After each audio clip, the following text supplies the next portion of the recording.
We'd now like to take this afternoon and shift it from inside the Community Foundation out, which was the first part, to looking at some of those wonderful organizations that Brock has talked about making a difference in our community. Over the past 12 months, we've learned a lot about how some local organizations, they haven't started to use belonging. They've been using belonging for a very long time as the lens through which they do their work. They understand asset-based inclusion. They understand breaking down barriers. And today we're really lucky to have two of those organizations share their stories so that you can hear about the kind of work that they're doing. First up is a man who really needs very little introduction. He is a gentleman, John Neufeld. Since September of 2009, John has had not only the responsibility, but I think he would call it the great privilege of serving as the executive director of the House of Friendship, a multi-service organization focused on housing, addiction treatment, food security, and community development. The House of Friendship envisions a healthy community where all can belong and thrive. To fulfill this vision, they strengthen people and communities by being there when needed most, by speaking up, and by working together. Please join me in welcoming John to the stage. John? Thank you. Good afternoon. Good afternoon. Good afternoon. I want to commend the Kitchener-Waterloo Community Foundation donors, board, and staff for focusing on belonging. Belonging is foundational, transformational, and relational. Belonging is foundational, transformational, and relational. Is that less than 140 characters? Did we get it in there?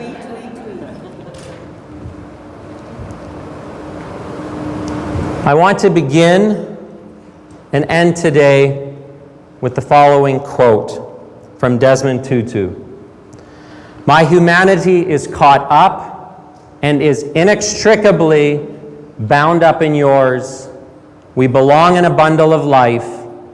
We say a person is a person through other persons."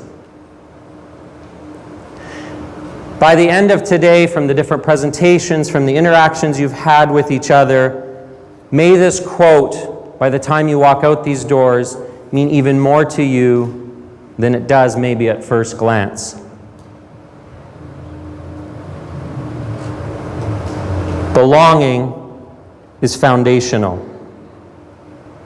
5 years ago, Dr. George Berrigan retired from his medical family practice.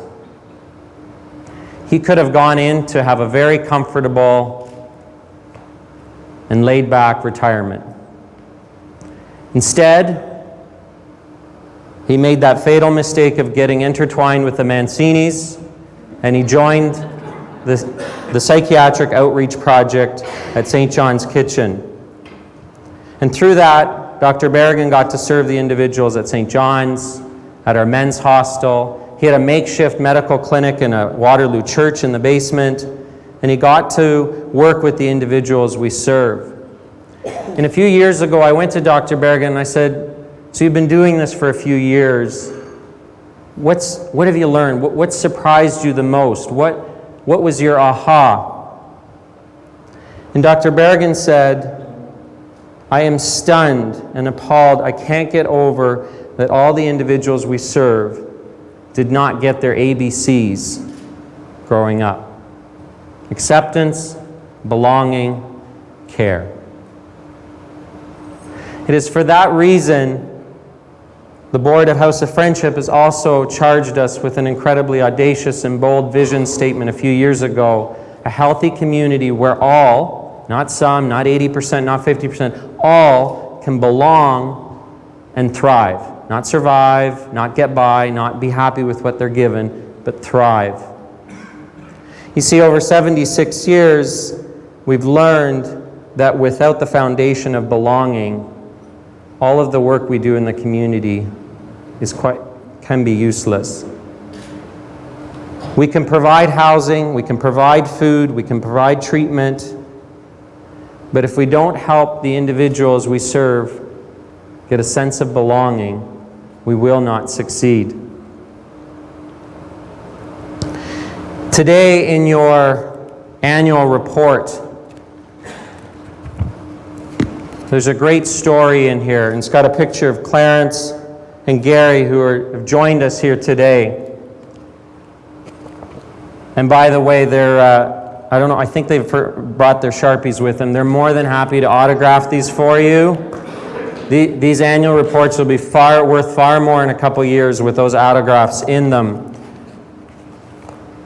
I'm incredibly proud to serve with Clarence. And I asked Clarence a while ago, I said, Clarence, how is it that today you're walking with individuals struggling with all sorts of challenges, and you're walking with them and you're giving them a sense of belonging, and yet only a number of years ago you were in their shoes? How did you get to where you are today? And Clarence said, because this community always made me feel like I belonged. And they never gave up on me, even when they probably should have. But I always felt a sense of belonging. And so today, Clarence helps and walks with others to provide that sense of belonging. Belonging is foundational. Belonging is also transformational. Belonging is not some theoretical concept that's hard to understand or get one's hands around. It's quite simple. You just have to look at it from a different angle and ask some different questions. I love the little cards you all had as you walked in and asked some different questions. And that's essentially what helped us change things a little bit too. One of our colleagues, Brandon, who also walks with a number of individuals, multiple challenges from housing to addictions to mental health, asked a very profound question of all of us a few years ago, and it helped us change the way we looked at things. Brandon does the basic foundational that all of us at House of Friendship are called to do, and that is you engage with individuals at a human level. Everyone's got a name and a story. There's no addicts, there's no poor people, there's no homeless people. Everyone's got a name and a story. That's the basic foundation. But from there, Brandon goes the next step and he says, and here's the most profound question, what makes you come alive? And he asked that question of both the people he served and his friends, family, people in the community. And he was struck by the answers he was getting. And this is where belonging is transformational. You see, all of us are taught that we're different. That, you know, I've got a yellow ball, you've got a blue ball, you've got a red ball, so we shouldn't talk to each other. We have different cultures, we have different faiths, we have different neighborhoods, we have different socioeconomic status. But all of a sudden, when you ask the question, what makes you come alive? And it may be a professor who teaches Greek mythology and somebody who's experiencing homelessness, who has a passion for that and reads all about it, are connected. Does it all of a sudden matter that they're two different people from two different backgrounds? No. Belonging is transformational. At House of Friendship, we talk about, charity is giving food from the table. Justice is providing a seat at the table. See, belonging is an issue of justice. Charity makes us feel good. It feels really good to give something. But there's a discrepancy in the relationship. I have, somebody needs, so I give and I feel good, but there's not this. Belonging, what makes you come alive, you start getting on the same platform. Brandon shares this great story of, he was working with Abraham from Eritrea. And Abraham worked as a tailor for his father in both Eritrea and then in Kenya. And Brandon started, and then came to Canada and had a number of struggles, and then Brandon came in contact with him after he'd been at the hostel and through some addiction programs. And he couldn't help but notice every time Abraham talked about the clothes that he made back home for people, or when he fixed a problem with someone's clothing that no one else could fix, Abraham just came alive. And so Brandon said, what if we got a used sewing machine? Would you like that? And before he knew it, that's what happened. And several days later, Abraham comes through and he shows him this beautiful pillowcase he had sewn because he couldn't afford to buy his own. And Brandon got thinking, and he said, Abraham, I have a gentleman that I'm working with that's in the hospital and he's in there for a long time. Would you be willing to sew him a pillowcase as well? And he said, absolutely. And I'm going to make it with lots of colors because those hospital rooms are so boring. And so Abraham sews this beautiful pillow, and Brandon takes Abraham to the hospital and Abraham shares this gift with this gentleman. And Brandon writes, I watched as two strangers talked for nearly half an hour about their experiences in life. I'll throw out a challenge to you. Brock said about dinner parties and what can happen at those. At your next dinner party, at the next time you are out in the community, you meet somebody new, don't ask that old boring question, what do you do? Ask, what makes you come alive? Ask, what breaks your heart?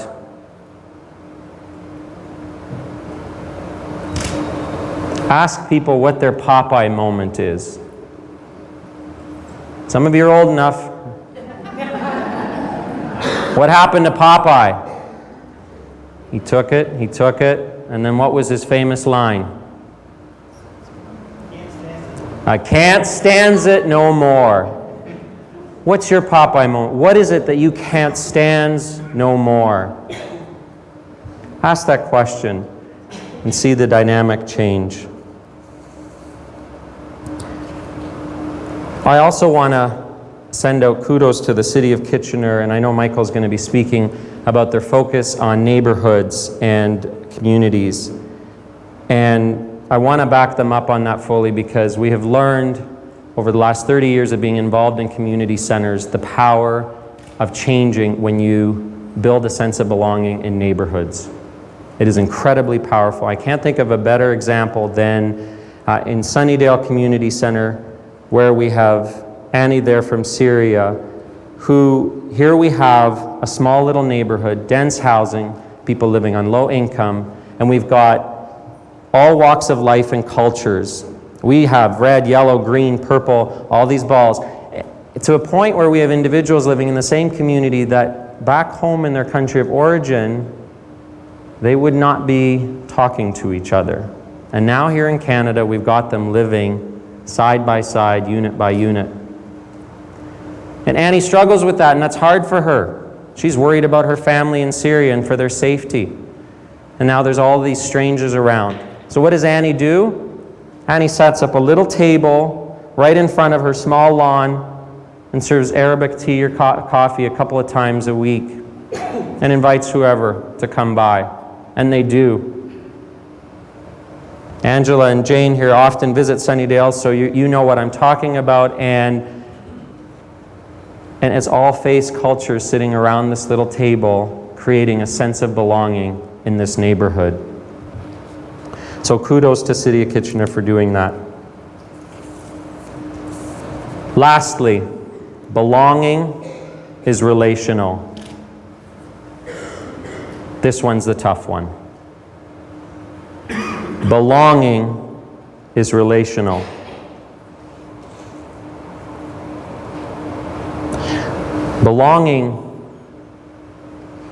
doesn't just change the people we serve. Belonging changes us as well. That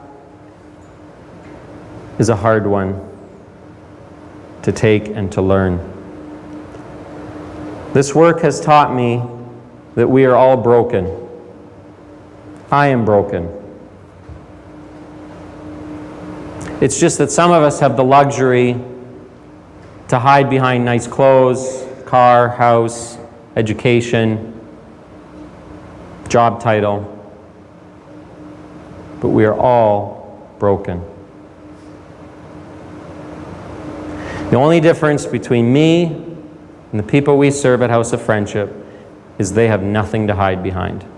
Their brokenness is so open and wide to see.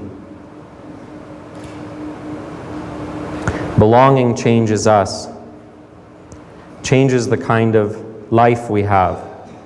And we could live a very clean, clear life, or you could live a little bit messier and a much richer and deeper life. 10 years ago, Steve moved to our community at the age of 45. Why did he move here?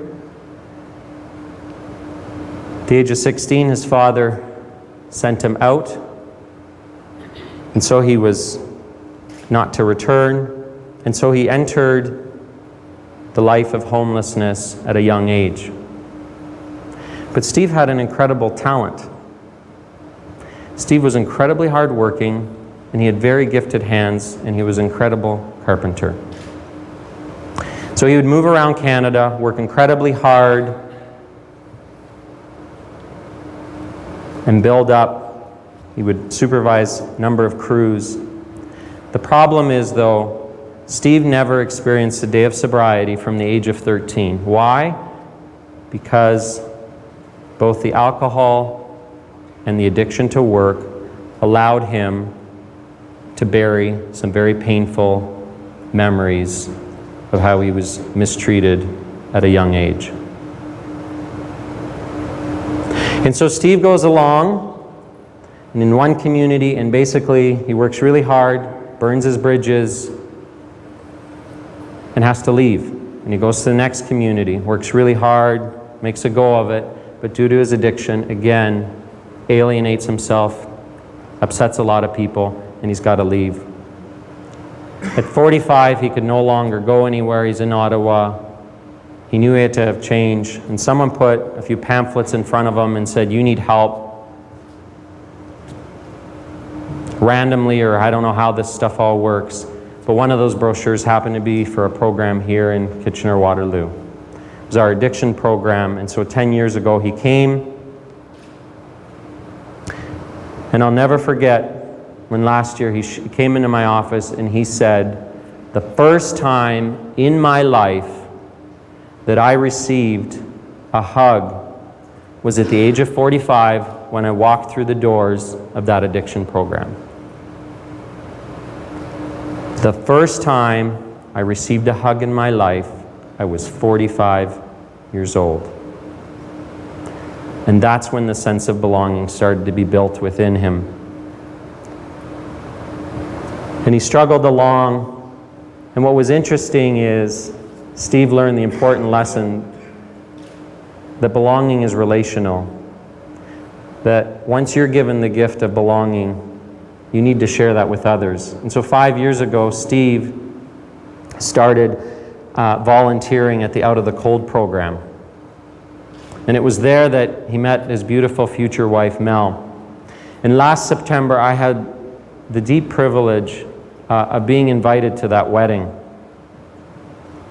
And I have to tell you, I've been to a lot of weddings and a lot of fancy ones, but I've never been to a more authentic and nicer wedding.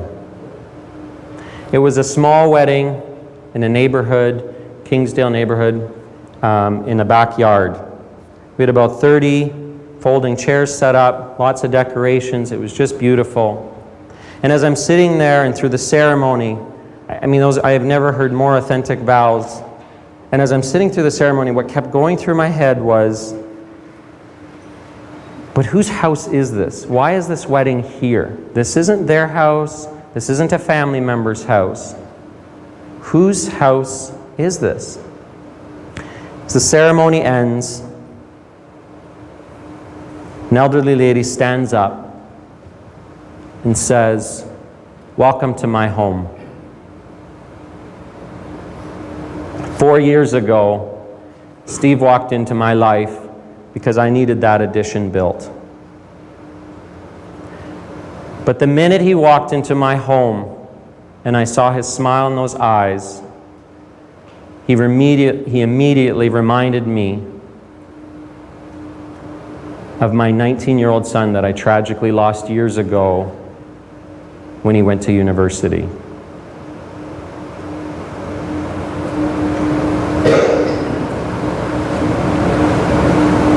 Belonging is relational. And so I go back to where we started at the beginning with our quote. My humanity is caught up and is inextricably bound up in yours. We belong in a bundle of life. We say a person is a person through other persons. Thank you.